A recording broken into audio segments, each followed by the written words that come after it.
The dragonling had no idea who this girl was, completely unaware that, unlike other humans, she loved lizards more than anything else, forgetting for a moment that he was a demigod and wasn't supposed to be seen by humans.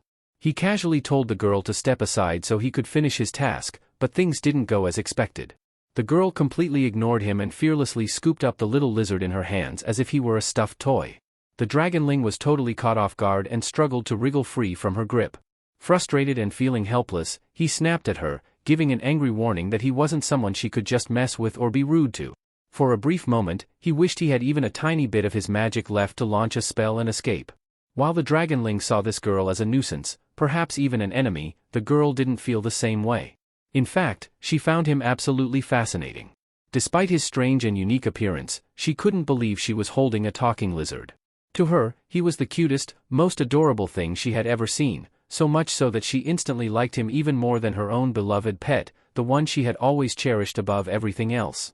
Suddenly, the dragonling spotted an opening and bolted, freeing himself and darting behind Mu for safety. Hiding behind Li's body, he quickly apologized to Mu for failing because of the girl, blaming it on the fact that he had lost all his power. Before Mu could respond, the girl approached him with a serious expression, one that looked downright terrifying to the little lizard. She asked if, by any chance, that tiny creature was his friend. Mu glanced at his visibly shaken assistant and confirmed, "Friend? Not sure about that, but yes, that little one is my obedient assistant." The girl then introduced herself as Kim Yujin, though it was obvious she was a bit jealous that Mu had such an obedient, talking, and let's be real, adorable lizard. Mu could easily read her expression, and although he wasn't entirely sure why she looked so stunned and envious, an idea popped into his head. With a sudden and unexpected move, Mu shifted the leg the dragonling was clinging to closer to the girl and said, "If you want, I could lend him to you for a bit in exchange for a little information." The poor dragonling's opinion didn't matter to Mu in the slightest, and Kim lit up at the offer. She would obviously do anything to hold the lizard for a while. Giving up some information was the smallest price to pay. Without waiting for her to respond, Mu reached down, grabbed the dragonling by the neck, and handed him over to her. "Take him, you can keep him as long as you like, but there's someone you have to help me find." Kim was so mesmerized by the lizard that she didn't hesitate to agree, not even pausing to ask if they were tracking down a criminal, a good person, or something else entirely. That was exactly what Mu wanted to see. Without a second thought, and as if he didn't care about his assistant at all, he casually tossed the little lizard toward her. To Kim's surprise, the poor thing spun midair and landed right on top of her head. The dragonling couldn't help but wonder how his lord could abandon him so easily, as if he were nothing. Meanwhile, Mu didn't waste a moment. He started walking off, telling the dragonling to stay with Kim Yujin for a while and return on his own later. Still in shock, the dragonling tried to ask where his master was planning to go without him, but Mu just ignored him completely, acting as if he had suddenly found something exciting to do after what had been a dull day. Not long after, Kim and the dragonling arrived at her house, and things were a bit awkward. Kim couldn't help but wonder if the lizard was mad at her for being dragged along against his will.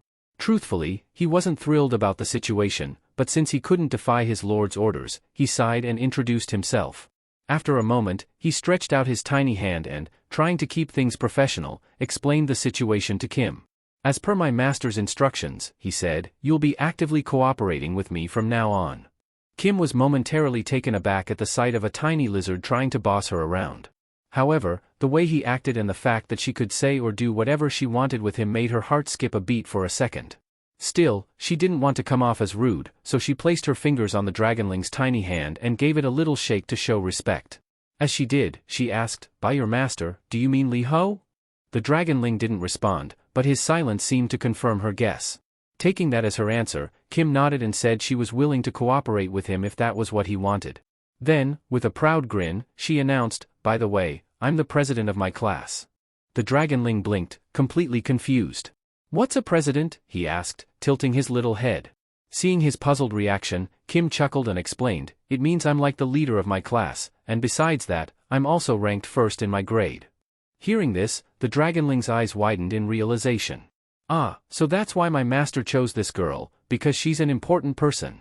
But as this thought settled in, another realization hit him like a bolt of lightning. If this girl was the leader of her class, that meant his lord wasn't. Unable to hold back his curiosity, the dragonling asked, "Wait, does that mean Lord Li Ho isn't the leader of your class?" Kim paused for a moment, her expression shifting as she got lost in thought. After a few seconds, she finally replied, Lee? He's not even an average student in our class. Honestly, he's one of the lowest in everything. The dragonling froze, utterly stunned by her answer. For a moment, he just stood there, trying to process this shocking information. The moment Mu's assistant realized what she had said, he shouted in disbelief, thinking Kim was talking about Mu himself. The idea seemed completely impossible to him.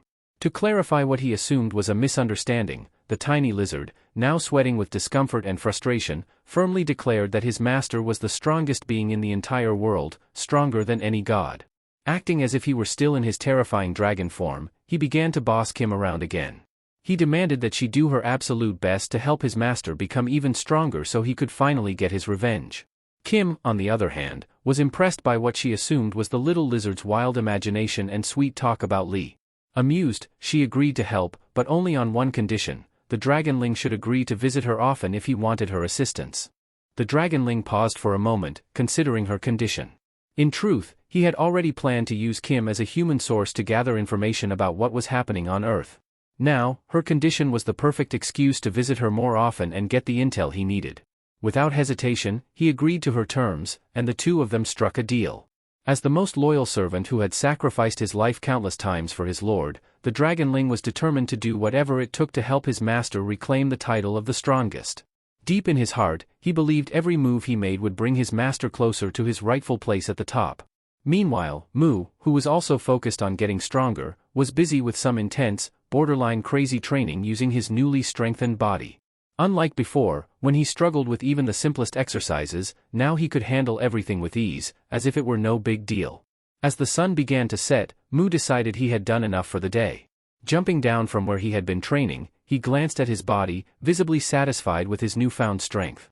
Not only had he recovered much faster than he had hoped, but his physical strength had almost doubled. Like always, it felt almost habitual. He decided to show his excitement by swinging a punch, but this time, instead of throwing a random punch into the air, he confidently aimed at a nearby iron rod. The results were better than he could have imagined. Not only did he not break any bones, but for the first time, he didn't even feel pain in his hand. For a moment, he was thrilled with himself, but then his happy expression quickly faded into disappointment as he remembered why he had come out here in the first place. He had hoped to see Kong while squeezing in some training, but now that the sun was almost gone, Mu figured it was better to head back. He realized there might be a better chance of running into Kong at school in the next few days anyway. With that thought in mind, he decided to call it a day and leave. Mu departed from the training spot, leaving behind a mark that would serve as a reminder. As he walked through the streets, the disgusting smell of his sweat clung to the air around him. Luckily, no one was nearby to catch a whiff of the unpleasant stench. However, as Mu unintentionally reached Kim's neighborhood, his sweaty scent had gotten so strong that it seeped through the air, hitting the dragonling's sharp senses. The tiny lizard, busy using Kim and her PC to gather information, froze the moment the smell hit him. As expected from a dragon with keen senses, he recognized it instantly. Without wasting a second, the dragonling jumped down and left the girl behind to enjoy her peace and quiet. "Thanks a lot," he called out, waving as he dashed off, now acting more like an excited puppy than a dragon. The dragonling followed the scent trail, leaping from rooftops to walls in search of his master. It didn't take long for his keen nose to lead him straight to Mu. With one final leap, he dashed to the edge of a building and jumped right onto Mu's shoulder, landing perfectly in place. Mu was a little surprised to see him. The dragonling greeted him and proudly announced that he had completed what he thought was his mission. Neither of them realized that in a nearby alley, someone was being beaten up. The dragonling was thrilled to have found a loyal assistant for himself, one who promised loyalty to Mu too. However, his excitement distracted Mu, causing him to miss what was happening nearby as they walked past. After taking a few steps, the dragonling's sharp nose picked up a familiar scent. It belonged to the guy he had been chasing earlier. The little lizard was right, it was Kong, acting like Batman and beating someone up in the shadows. But this time, the guy getting beaten wasn't just some bully or thug, he had stolen a bicycle. Instead of apologizing, the thief started threatening Kong, saying he'd send someone after him if Kong didn't let him go right away. As expected, this only confirmed for Kong that he had picked the right target, so he doubled down. Kong was so focused on dealing with the thief that he didn't realize Mu had appeared behind him, looking thrilled to have found him again. But that didn't last long. Kong quickly sensed danger behind him and turned to see who was secretly watching. As soon as he spun around, he realized it was the same weird boy from the other day, the one who, despite admitting defeat, just wouldn't leave him alone. Everything felt tense, except for the little dragonling, who was facing the other way and clinging to Mu, insisting they were going the wrong way. The dragonling kept pointing in another direction, urging them to head that way. As usual, Mu ignored his loyal companion and focused entirely on the person he had been searching for. Both of them locked eyes, Mu looking determined and Kong unsure of what to do.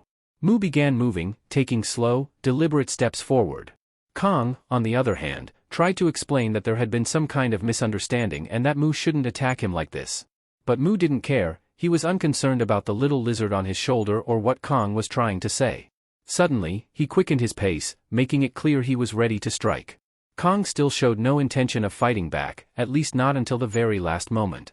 That's when he realized that if he didn't defend himself, things could go really badly for him. He quickly took a defensive stance, bracing himself to face Mu head-on. Kong had defeated Mu in the past, but this time, his hesitation stemmed from the realization that Mu wasn't the kind of person who deserved to be beaten, contrary to his earlier thoughts.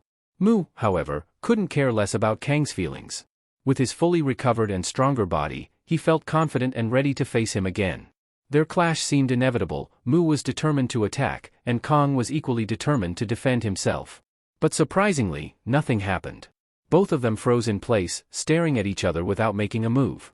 Mu had been pretending to attack, hoping to provoke Kong into making the first move so he'd have a reason to officially start the fight, but Kong didn't take the bait.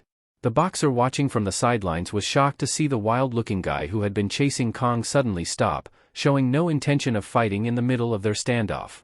While Kong was fully focused on Mu, the thief seized the opportunity. With a swift move, he snatched Kang's weapon. Now armed and with a solid excuse to fight, the thief was ready to make Kong regret ever defeating him so mercilessly. He swung the weapon at Kong, shouting in anger and aiming to seriously injure or even kill him. But Kong was faster than he expected. With a quick movement of his legs and a sharp turn of his head, Kong stepped out of the weapon's path just in time. As he dodged the attack, he realized that Mu was now directly in line to take the hit. Instead of feeling relieved that the persistent creep would get hurt, Kong felt a pang of worry for Mu's safety. But it was too late, he couldn't do anything to stop it now. Mu, on the other hand, had been watching the attack closely from start to finish. He could have easily dodged or blocked it, but he didn't. After absorbing that magical orb, Mu had been itching for a fight. If Kong wasn't willing to face him, then who better to fight than this guy? The preemptive strike landed hard on Mu's head. Strangely, though, what could have easily knocked someone unconscious or even killed them left nothing more than a small scratch. That was all the confirmation Mu needed. With an excuse to start a fight now, he wasted no time and retaliated immediately, delivering a powerful kick to the thief's stomach. The force of the blow caused the thief to lose control of Kang's weapon, unintentionally tossing it into the air. The weapon spun for a moment before Mu caught it just as it was about to hit the ground. Without wasting a second, he swung it behind the beaten thief's neck and yanked the man toward him in one swift motion. As soon as the thief was close enough, Mu struck him directly in the face with a brutal headbutt. Mu seemed to revel in the sight of the thief on the verge of passing out from the pain.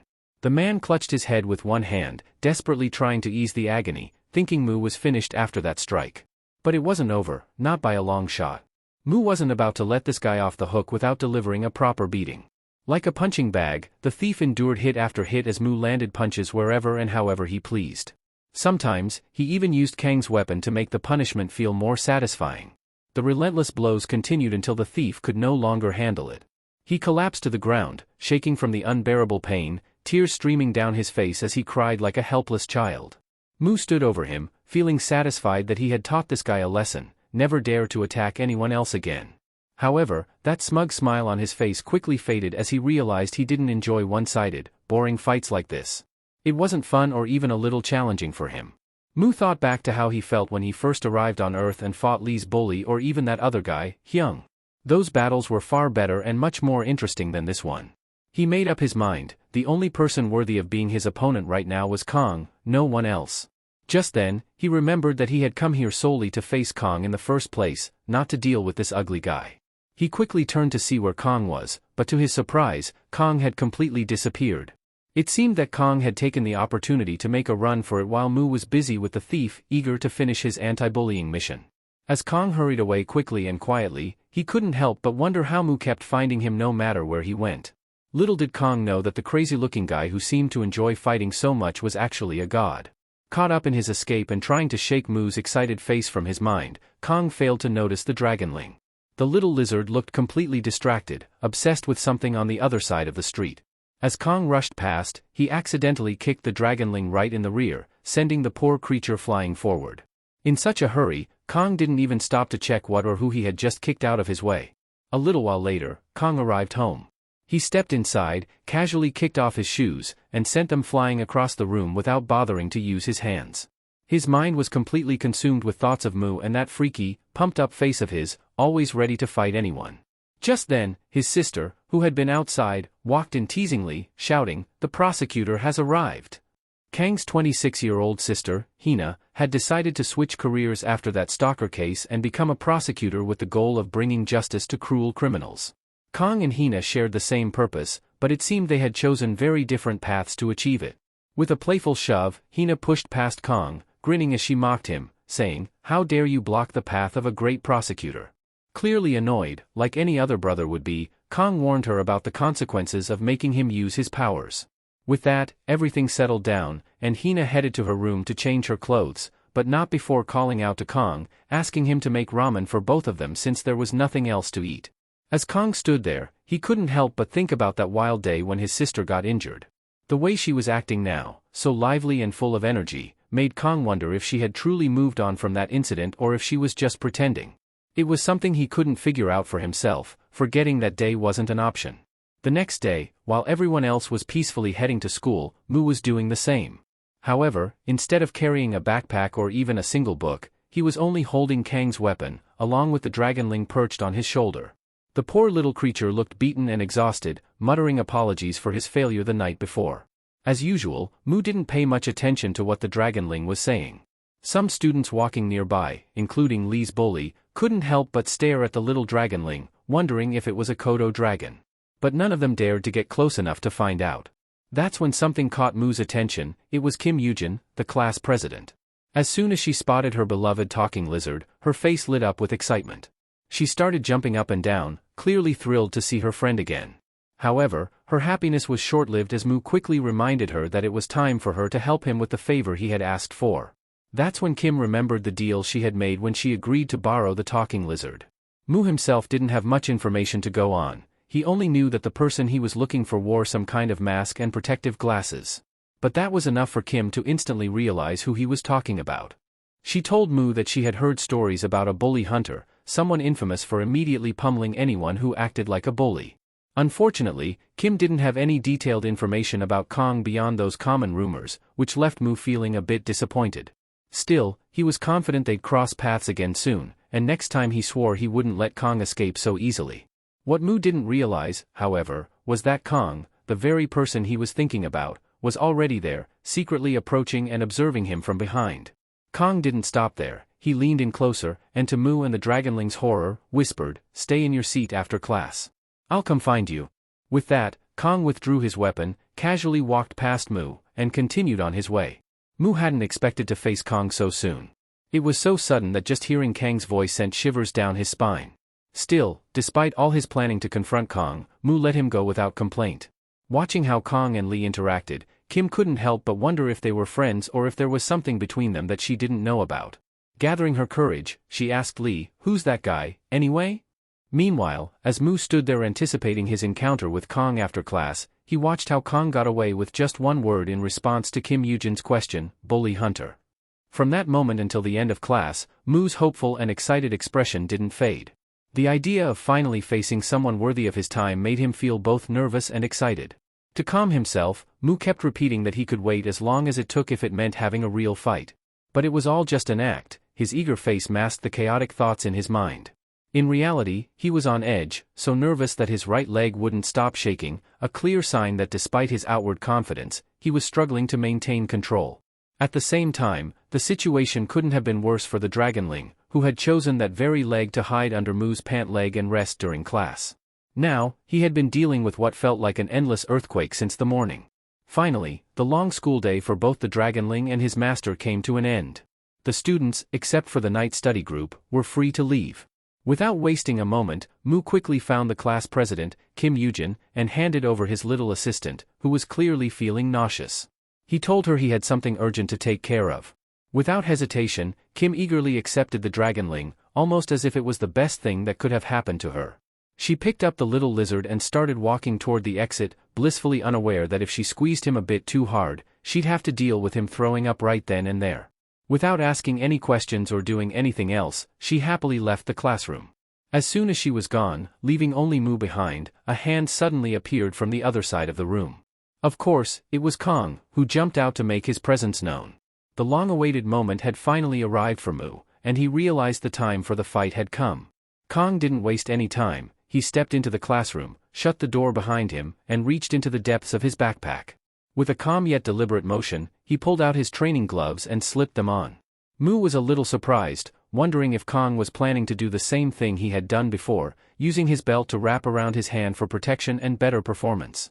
As Kong put on his second glove, he looked at Mu with a curious expression and asked if he actually loved fighting. Mu's response wasn't what Kong expected. He shook his head and outright rejected the idea, saying he didn't fight because he loved it. Before they could continue their conversation, what Mu truly loved flashed through his mind. First and foremost was the pain and shock he felt when he got hit. For most people, that would be the last thing they'd want to experience. But for Mu, enduring that kind of pain after thousands of years made those moments oddly satisfying. Second was the burning sensation in his muscles, screaming at him after being pushed beyond their limits. Third, for over 3 million years, fighting and battling had been the only thing that made him feel truly alive. With that mindset, Mu believed he didn't fight because he liked it, he fought because it was a necessity for him, a part of his existence. Yet, as he thought about it, his face twisted into a creepy, overly excited expression that made Kong pause. In that moment, Kong couldn't help but think that this guy was completely insane, maybe even a psycho or something worse. Not wanting to overthink Mu's strange behavior, Kong unzipped his backpack again, pulled out another pair of training gloves, and tossed them to him. He acted like he was there for a friendly sparring match, not a fight to the death. Mu let the gloves hit him square in the face on purpose, not even blinking at the impact, but still managed to catch them midair before they fell. Kong calmly placed his backpack in the corner and, with a serious expression, told Mu to put the gloves on. He explained that he wanted to keep things fair, mentioning that he couldn't take a fight seriously unless his opponent looked like more than just some random thug. In an instant, Mu slipped on the gloves and dashed toward Kong, clearly excited to put his new gift to good use. He threw the first punch, and as expected, Kong blocked and dodged it simultaneously. Kong looked slightly annoyed by how hasty Mu was, not even giving him a chance to say what he wanted to say. But he quickly calmed himself down, reminding himself that he had come here for a fight, and this was it, no point in getting upset. After exchanging a series of random punches and blocks, both fighters stepped back for a brief moment. That short pause was all Kong needed to assess the situation and refocus. Drawing on his experience as a pro boxer, he reminded himself that the first thing he needed to do was relax his body and avoid letting his muscles stiffen up. This wasn't just about brute strength, it was about control. Kong took his first step, and that was all the opening Mu needed to charge in again recklessly, going for another attack. But unlike last time, Kong was more than ready. Not only did he defend himself without taking any damage, but he also turned the tables and landed a heavy punch right on Mu's jaw. If that wasn't enough, he used the new opening to follow up with another strike, this time hitting Mu on the opposite side of his face and even harder than the first punch. As Kong looked at his hand, he couldn't help but feel a surge of satisfaction. The power and precision behind his punches amazed him. He was so impressed with himself that he began reviewing, or maybe even replaying, the motion on Mu, almost as if testing it out again to see how it worked. First, he loosened up his muscles, then let the rotational force of his body flow through his fist and fingers, transmitting all that power straight into his opponent's body. Now it was Kong who looked genuinely excited, eager to teach Mu some painful yet practical boxing lessons. Meanwhile, Mu couldn't deny he was impressed by Kang's skill. He realized that if it weren't for the body enhancements he'd received from that mysterious orb, those punches could have done some serious damage. But instead of feeling discouraged, Mu felt even more exhilarated. This was exactly what he'd been craving, a fight that was both challenging and painful. With that thought driving him, he couldn't help but press on, determined to continue what he believed was a proper fight. On the third floor, a red-haired guy was dozing off during the night self-study class. Out of nowhere, his body started trembling uncontrollably, as if he were having a nightmare about seeing a ghost. He jolted awake, looking completely disoriented, as if he had no idea where he was. Once he snapped back to reality, he noticed a not-so-friendly note on his desk, calling him out for always sleeping during class. Without bothering to figure out who left the note, he glanced at the clock on his phone and decided it was time to leave. He grabbed his backpack, stood up from his seat, and a few moments later found himself on the stairs heading down to exit the school. Feeling a bit hungry, the scruffy-looking guy pulled out a snack from seemingly nowhere and started eating. As he reached the second floor, something unusual caught his attention, a shadow moving up and down in the second-year classroom at this hour. It was clearly someone, or maybe two people, but he couldn't tell who they were.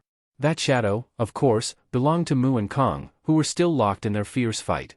At that moment, Mu found himself cornered with no choice but to defend himself. Thinking quickly, he lifted his foot into the air and, in a sudden and unexpected move, planted it firmly on Kang's chest, stopping and surprising him. But that wasn't all. As Kong staggered slightly, caught off guard, Mu aimed to follow up with a kick to his face. Kong managed to protect his face, but it was clear he was furious. He glared at Mu and demanded to know why he had suddenly started using his legs when kicks were forbidden in boxing. Mu, now confident with his newfound strategy, smirked and replied, "What are you talking about? I don't even know what boxing is." Before Kong could respond, Mu leapt toward him, aiming another kick while taunting, "Who said we were only using fists in this fight, huh?" His kick landed hard, pushing Kong backward for a few moments.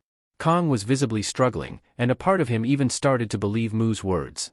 However, as a trained boxer, he was completely unprepared to deal with kicks. Before Kong could regain his focus, Mu took advantage of his confusion and landed another solid kick. The once dominant boxer now found himself cornered and unable to do anything but defend himself. Kong couldn't help but wonder how someone who looked so weak could deliver such powerful kicks to his upper body. To Kang's shock, Mu suddenly switched tactics and aimed a kick at a vital point in his lower body. Kong froze, completely unsure of how to respond. One thing was certain, if that spot got hit, it would be over for him, and he would collapse, unable to continue the fight. Just as he feared, Mu struck the weak spot effortlessly, but to both their surprise, nothing happened. Kong didn't even feel a hint of pain. Mu immediately retreated, putting distance between them while wearing a smug, knowing smile, as if he had held back on purpose and deliberately avoided finishing Kong off. In truth, Mu had used his full strength in that attack, but the physical enhancement from the Dragonling's power had worn off as if it had never existed. Realizing this, Mu started to panic. He knew that without the enhancement, he was no match for Kong. Meanwhile, Kong, still a little surprised, noticed something was off. He knew Mu wasn't the type to show mercy to anyone, yet he still had no idea why Mu hadn't gone for the finishing blow.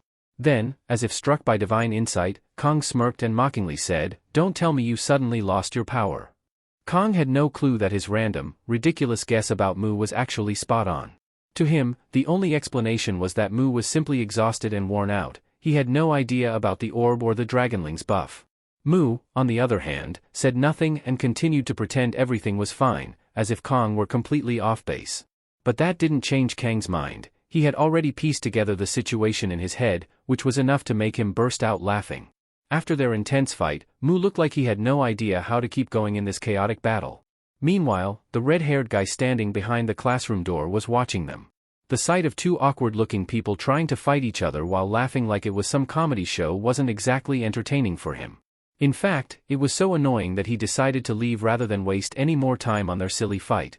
It wasn't clear if this scruffy-looking guy was strong or skilled, but for some reason, watching Kong and Mu's battle left him feeling grossed out. Just as the red-haired guy walked off, Kong finally stopped laughing. His face turned serious as he charged at Mu, knowing this was the perfect moment to take advantage of the situation. Mu, on the other hand, found himself in a tough spot, trying to use his leg to block Kang's attack or at least make it harder for him to land a punch. However, that simple plan wasn't enough to stop Kong. Instead of aiming for Mu's face, Kong went straight for a vital spot that Mu had unknowingly left wide open. Mu thought his knee would serve as a solid defense, but things didn't go as expected. With just one strike, he felt a sharp pain, and being on one leg caused him to spin around almost 90 degrees, creating a perfect opening for Kong. Kong didn't waste any time. He delivered a bone-crushing punch right to Mu's head. The hit was so powerful that it sent Mu flying several meters backward. Even that wasn't enough to knock him out, though. Mu slumped against the wall behind him, realizing that without the enhancement buff, there was no way he could stand up to Kang's solid muscular body. A desperate solution crossed his mind. If he could just use a small amount of his original mana or inner energy, he could easily overpower this opponent.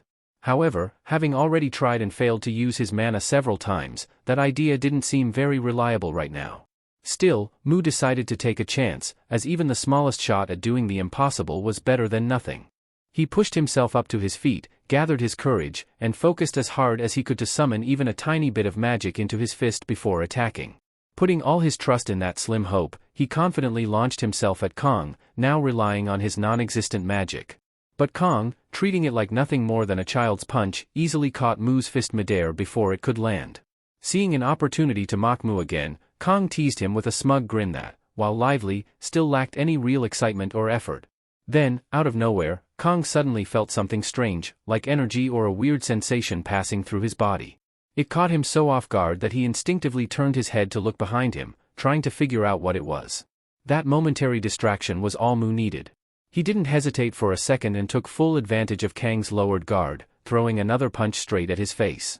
This time, Mu's punch wasn't as strong as it would have been with the enhancement buff, but for some reason, it hit Kong harder than expected, enough to make him feel a little dizzy and snap him back to reality, refocusing all his attention on his opponent. After that punch, Kong managed to grab Mu's other hand, but once again, he felt a stronger wave of energy passing through his body and moving toward his back. Instinctively, he turned to see what it was that had just passed through him. Whether it was magic from Mu or just some strange sensation didn't really matter. What did matter was that Mu used this moment to take advantage again. This time, he relied on the most dependable weapon in his arsenal, his head. Mu's headbutt struck hard, sending Kong stumbling backward, crashing into the classroom door and collapsing completely knocked out. Mu stood tall and proud in front of him, wondering if his plan to use mana in his attacks had actually worked or if it had all been his imagination. After a moment, he realized that he had somehow managed to channel a small amount of magic into his fist by redirecting a bit of mana into his body using a new method he'd never tried before.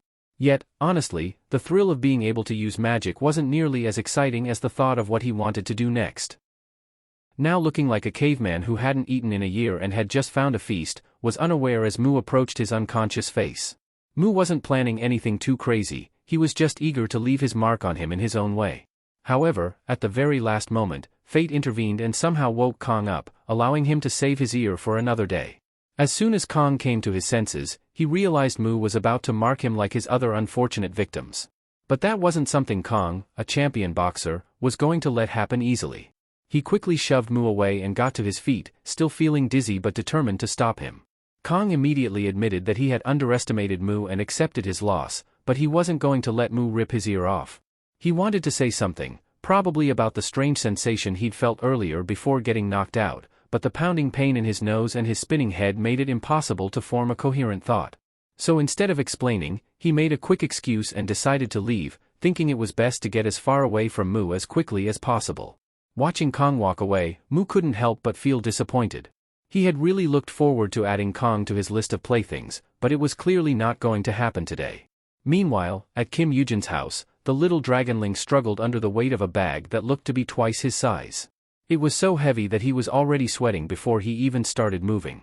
Apparently, the bag was full of items that either he or his master had asked him to buy. With no other choice, the dragonling braced himself and headed back, choosing the hard way, leaping down from rooftops instead of sticking to the safer paths. As he started running toward Li's house, the little dragonling suddenly spotted Kong in the distance, looking dizzy and holding his injured face. The moment he saw him, the dragonling immediately recognized Kong as the same guy who had kicked him in the butt the other day for absolutely no reason. There was no way he was letting this chance for revenge slip away. He quickly dropped his bag on the ground and crouched into a ready-to-jump stance on top of it. Then, like a bullet, he launched himself toward Kong, aiming to headbutt him square in the face, just like his master had done earlier. But luck wasn't on his side. Despite his dizzy state, Kong spotted the dragonling at the last second and instinctively threw a punch, smacking the poor lizard midair. For a moment, Kong was freaked out, dazed, and confused, not even recognizing the dragonling. He was left wondering what kind of weird animal had just attacked him. So out of it, he couldn't even process what was happening. Kong considered giving the dragonling a proper beating for scaring him, but in his current condition, that just wasn't an option. Instead, he shook his head, muttered something under his breath, and continued on his way, desperate to get home and rest. As soon as Kong disappeared, someone else arrived at the scene, standing over the dragonling's crumpled body. Of course, it was none other than Mu. He stared down at the dragonling, beaten and sprawled out on the ground, wondering if the little guy was dead or still alive, and more importantly, what was inside the bag lying next to him. The next morning, Mu was walking through the streets on his way to school again, but this time with one noticeable difference: he was wearing a brand new school uniform and carrying the dragonling in his new backpack. The dragonling seemed perfectly content being carried this way. It was definitely more comfortable and secure than sitting on Mu's shoulder or hiding under his clothes. Just then, the dragonling proudly mentioned that Kim Yujin, his royal and ever-reliable assistant, was the one who bought the uniform and backpack for Mu, solely to satisfy him. The dragonling seemed to like his new home and declared he wouldn't come out, wanting to stay hidden and avoid drawing any unnecessary attention for the time being. Meanwhile, Kong was walking down the other side of the street when he spotted Mu. Without hesitation, he crossed over to greet him and, with a curious look, asked why Mu was wearing a school uniform on a Saturday. To Kang's surprise, Mu simply replied, "What Saturday?" Kong felt a little disappointed, or maybe even annoyed, thinking Mu was trying to mess with him so early in the morning. He decided not to argue about it, though, and instead attempted to bring up what he had wanted to tell Mu the day before but hadn't been able to. Kong asked Mu again if he actually liked fighting, and once more, Mu gave the same answer, saying he fights because he has to. It was hard for Kong to believe that, especially after seeing the excitement on Mu's face during their battle yesterday. However, Kong didn't complain about it and instead got straight to the point. He requested Mu to hang out with him from now on, adding that if Mu agreed, he wouldn't feel bored anymore because he wouldn't have to keep looking for fights. As soon as Mu heard that, his whole body started trembling with excitement, and that scary yet thrilled smile lit up his face again. Kong didn't need any words to understand Mu's answer, it was written all over him. It wasn't easy for anyone to change Mu's opinion about someone, but somehow, Kong had managed to do it. Suddenly, Mu felt like Kong might actually be a good person. Everything seemed to be going well for both of them until Mu suddenly blurted out, "Take me somewhere I can fight right now." Kong froze for a second before explaining that he didn't mean they were going to fight immediately, he was talking about some other time. Meanwhile, the dragonling was secretly watching their conversation from the safety of the bag, either trying to stay hidden or plotting how to get his revenge for losing to Kong twice before. Thanks a ton for watching. If you've made it this far, drop a dope in the comments. And hey, why not check out some of the other videos popping up on the screen while we wait for the next chapters? If you'd like to support the channel, don't forget to like and subscribe. Peace.